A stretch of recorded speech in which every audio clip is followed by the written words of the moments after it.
Hello friends, মাই veg ফুডে আপনাদের সবাইকে স্বাগত। আজকের আমার রেসিপি শাহি সয়া। খুবই অসাধারণ একটি রেসিপি। আসুন দেখা যাক কীভাবে আমি তৈরি করছি। এই রেসিপি তৈরি করতে একটা কড়াইতে নিয়েছি 2 টেবিল স্পুন রিফাইন্ড তেল।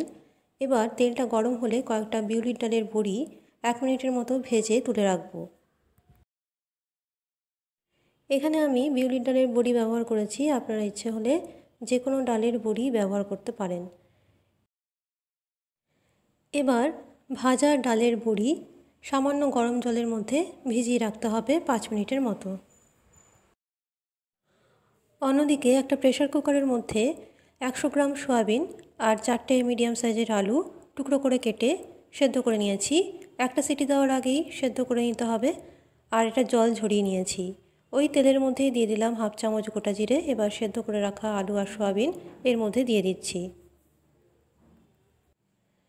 এখানে আলু আর সয়াবিন সেদ্ধ করেছি প্রেসার কুকারে, তবে সিটি পড়ার আগেই গ্যাসের ওভেন অফ করে দিতে হবে। আর প্রেসার কুকারের ভাপটা বের করে দিয়ে আলু আর সয়াবিন থেকে জলটা ঝরিয়ে নিতে হবে। এবার এর মধ্যে দিয়ে দিচ্ছি 1/2 চামচ হলুদ গুঁড়ো, লাল লঙ্কার গুঁড়ো দিলাম 1/2 চামচ, 1/2 চামচ দিলাম জিরের গুঁড়ো আর দিচ্ছি স্বাদ মতো লবণ। খুব ভালো করে এবার নাড়িয়ে চাড়িয়ে দেবো। এখানে আমি ভাজা জিরের গুঁড়ো ব্যবহার করেছি। এখানে বলে রাখি, আমার চ্যানেলের সব রেসিপি সম্পূর্ণ নিরামিষ। আমার ফেসবুক পেজ মাই ভেজ ফুড আপনারা অবশ্যই ফলো করবেন। এবার মশলার সাথে আলু আর সয়াবিন খুব ভালো করে কষিয়ে নিতে হবে, প্রায় 1 থেকে 2 মিনিট মিডিয়াম ফ্লেমে। খুব ভালো করে কষিয়ে নেওয়ার পরে এর মধ্যে দিয়ে দিচ্ছি 50 গ্রাম ফ্যাটানো টক দই। টক দই দেওয়ার সময় গ্যাসের ফ্লেম লোতে দিয়ে দিতে হবে। এবার খুব ভালো করে নেড়ে চেড়ে দইয়ের সাথে সয়াবিন আর আলু খুব ভালো করে কষিয়ে নিতে হবে।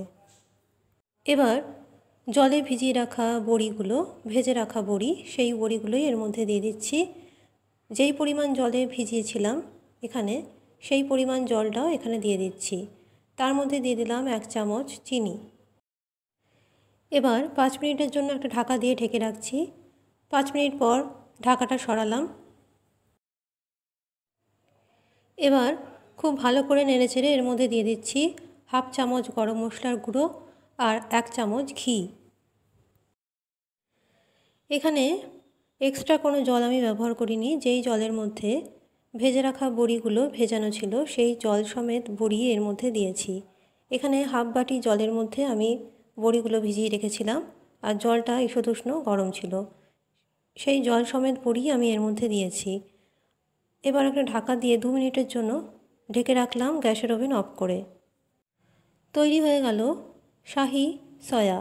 আজকের রেসিপি কেমন লাগলো কমেন্ট করতে ভুলবেন না। আর রেসিপিটি একবার অবশ্যই বাড়িতে বানিয়ে খাবেন। রেসিপিটি ভালো লাগলে লাইক অবশ্যই করবেন আর চ্যানেলটি সাবস্ক্রাইব করে রাখবেন এইরকম নিরামিষ রান্নার আপডেট পেতে। আজকের মতো আমার রেসিপি এখানেই শেষ করলাম। ভালো থাকবেন, সুস্থ থাকবেন। নমস্কার।